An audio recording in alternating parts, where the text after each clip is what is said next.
On April 27 of 2009, Dennis Prager interviewed one of the leading Earth scientists in Australia, geologist Plimer, about his new book, Heaven and Earth, Global Warming, The Missing Science, which assails the hoax that is anthropogenic global warming.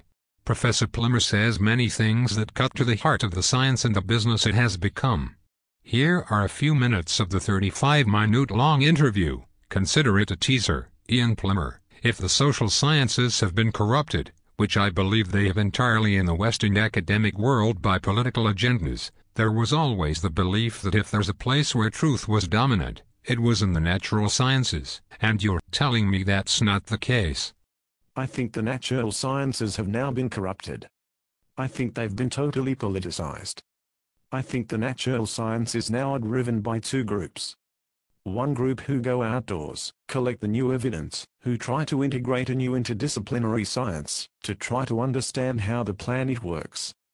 There's another group who don't collect this information. They sit next to their computer, model someone else's data, and come up with a conclusion, and then they go outside, and find it doesn't work. That's what we're up against now. The models are dominating the natural sciences, and the models they create are totally unrelated to reality. Modeling, as in computer modeling, we're told what's going to happen in 40 years. Is that what you're referring to? Very much so, but they can't even get it right a couple of years in advance. For example, the modeling that was done in 1990 did not tell us about a huge event where we shift a massive amount of heat around the world, and that was the El Nino of 1998. It didn't tell us that in this century it started to cool down.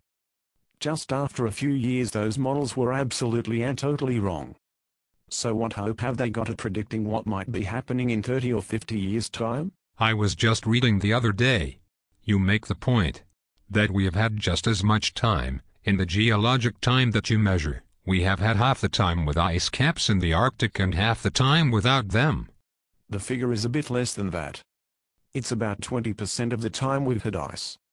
The rest of the time the planet has been warmer and wetter, and it's been a wonderful volcanic world, because every time we've had high carbon dioxide, we've had thriving life on planet Earth.